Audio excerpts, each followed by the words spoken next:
तो प्रधानमंत्री नरेंद्र मोदी ने जो नारा दिया था कि सौगंध मुझे इस मिट्टी की, मैं देश नहीं झुकने दूंगा, अब यही बात भारत में अलग अलग वर्ग के लोग कह भी रहे हैं। अमेरिका से टैरिफ विवाद के बीच कारोबारियों ने अमेरिका के खिलाफ जवाबी टैरिफ लगाने की मांग की है। सीटीआई यानी confederation of traders of India ने प्रधानमंत्री नरेंद्र मोदी को एक पत्र लिखा है। संगठन ने चिंता जताई है कि ट्रंप के 50% टैरिफ से भारत के कारोबार में मुश्किल आ सकती है।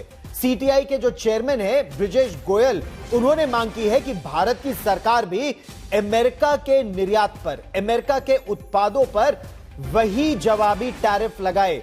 ऐसा ही बयान कांग्रेस के वरिष्ठ नेता और सांसद शशि थरूर ने भी दिया है। शशि थरूर ने कहा है कि अगर अमेरिका 3 हफ्ते बाद 25% अतिरिक्त टैरिफ लगाता है, यानी कुल मिलाकर यह टैरिफ 50% हो जाता है, तो भारत को भी अमेरिका से निर्यात होने वाले सामान पर 50% टैरिफ लगा देना चाहिए। हमसे करीब डबल रशिया से खरीद रहे हैं और उनको 90 दिन दिया गया है, हमें सिर्फ 3 हफ्ते दिया गया है। ये सब मैं अगर सोचूं तो इसमें कुछ दूसरा इशारा है, दूसरा कोई संदेश मिल रहे हैं वॉशिंगटन से, जिसके बारे में हमारी सरकार को समझ के जवाब देना चाहिए। अगर ऐसे वो लोग करेंगे तो हम भी अमेरिकन एक्सपोर्ट्स पे 50% की टैरिफ हमारे तरफ से भी लगाना चाहिए। ये नहीं है कि कोई भी किसी और देश में बैठ के हमको ऐसे धमकी दे सके, ये तो बिल्कुल मानना तैयार नहीं है। रेसिप्रोकल तो उनका ही लफ्ज़ है, वो खुद कह रहे हैं कि रेसिप्रोकल है।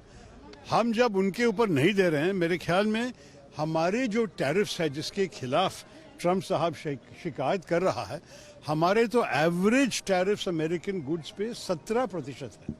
तो अगर आप सोचेंगे कि 17% के बदला वो लोग 50 कर रहे हैं, तो हम क्यों 17 पे रुके? हम भी 50 तक कर सकते हैं। अगर वो लोग इसको ये अगले 3 हफ्ते में बदला नहीं और अगर 50% असलियत में हुआ, तो मेरे ख्याल में हम भी 50 उन पे लगाना चाहिए उसी वक्त, उधर तक नहीं।